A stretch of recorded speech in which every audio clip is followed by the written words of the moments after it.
Bah bien sûr que Ducati c'est de la merde, sinon tout le monde en aurait déjà acheté une.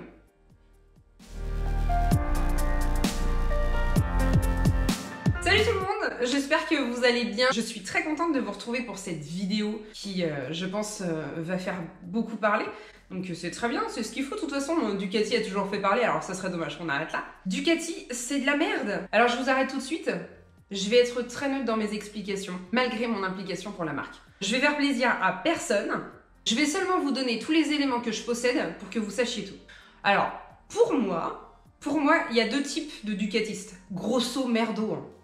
Celui qui achète la moto parce qu'elle est belle, parce qu'elle est rouge, parce que c'est différent. Et il y a celui qui connaît, qui sait, qui ne sera pas déçu, choqué quand il faudra remplacer une pièce ou ouvrir le moteur. Celui-là, il aime Ducati. C'est un art de vivre, quoi. Une Ducati, c'est quoi? C'est compliqué.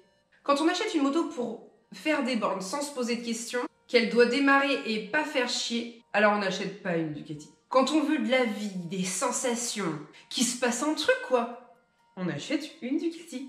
Ducati, moto à problème. Bien sûr qu'il y a des soucis chez Ducati, mais pas plus que les autres. Il faut que je vous parle des bielles de chez Kawa ou des problèmes de suspension, bras oscillants chez BMW. Je m'en tape. Moi, je m'en tape. Il y a plusieurs types de personnes qui disent que Ducati c'est de la merde. Celui qui est jaloux car il en a pas, qu'il n'ose pas en acheter une alors que ça le démange. Celui qui a acheté la Ducati pourrie d'un autre qui lui dit qu'elle est super bien entretenue. Celui qui achète une Ducati neuve et qui commence à faire un caca nerveux pour 1 ou 2 rappels en garantie. La moto elle est neuve, hein, faut bien qu'elle s'améliore, hein, c'est pas la fin du monde non plus. Et celui qui collectionne les problèmes sur une Ducati parce qu'elle a mal vieilli, parce qu'elle est mal entretenue et qu'elle a plusieurs points d'usure. Il faut découper l'histoire de la marque pour comprendre ses forces et ses faiblesses sur les années en fait. Dans un premier temps, Ducati fabrique des motos après la guerre qui s'avèrent très utiles pour les Italiens. Ils ont fait des véhicules utilitaires et ensuite ils les ont transformés en modèles de compétition car ils voulaient faire de la course et ils voulaient prouver qu'ils pouvaient gagner. Ça vous me direz c'est dans l'ADN des Italiens. Hein. Du coup pour faire la série c'est le défaut de leur qualité. Des moteurs et des châssis plutôt compètes, bah ça s'use vite sur la route. Ils font des mauvais choix de matière, de pièces. Et aujourd'hui, on en entend toujours parler.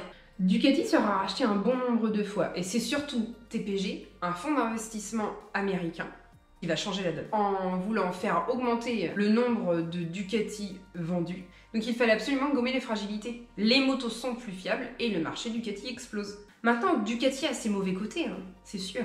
Comme les autres, mais rien d'extraordinaire en fait. Aujourd'hui, 2019, les Ducati sont moins caractérielles qu'avant, mais marchent fort et séduisent de plus en plus de personnes qui souhaitent justement se différencier plutôt que de rester dans la masse des japonaises. Vous voulez que je vous fasse mal? Par exemple, l'époque SS Carbu. Ce sont des moteurs en chewing-gum. Hein.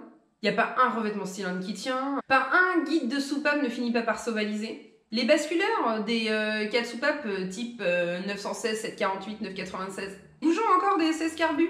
Les boucles arrière en aluminium des 749, 999. D'ailleurs, je vous en montre dans ma vidéo surprise volume 1. C'est pas pour ça que c'est inquiétant. Ici, chez Fracas Motors, c'est comme un hôpital. Hein. Vous rencontrez que des gens qui vont pas bien. Bah, chez nous, vous rencontrez que des motos qui vont pas bien ou de la révision.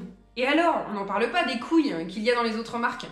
Et même si c'était un peu moins, comparé entre rouler avec un 998 et un aspirateur type GSX-R, CBR.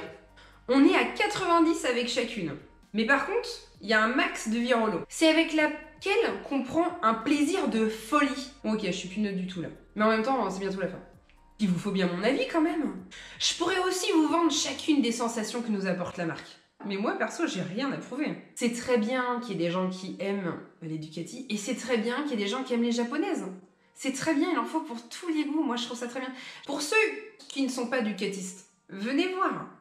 Pour ceux qui ont des Ducati et qui sont en colère, remettons les choses dans l'ordre. Et rendez-vous compte de ce qu'elle vous donne. Ou alors changez de marque. Ducati c'est pas fait pour tout le monde. Et c'est pas grave. On a le droit de pas aimer. De toute façon, Ducati, soit on n'aime pas. Hein. La question elle se pose pas. Pour ceux qui ont une Ducati, qui aiment vraiment beaucoup la marque, mais qui sont quand même trop embêtés, vous n'avez pas choisi la bonne. Ou alors vous n'êtes pas encore prêt à être Ducatiste. Et pour ceux qui aiment, qui comprennent, qui savent, eh ben je vous souhaite encore plein de bonheur avec vos merveilleuses Ducati. Voilà. En fait, t'achètes pas une Ducati si t'es pas conscient de ça. C'est là où est la différence. Quand on achète une Ducati, c'est pour l'histoire, c'est pour tout ce qu'elle apporte, c'est pour le bijou, pour la chance de posséder une belle machine. Je sais bien que les non-puristes vont me dire que je suis complètement timbrée, mais c'est vrai, et je l'assume complètement. Ducati, c'est une religion. Si t'y crois pas, va acheter un GSX-R. Merci beaucoup, j'espère que cette vidéo vous a plu et qu'elle aura répondu à certaines de vos questions.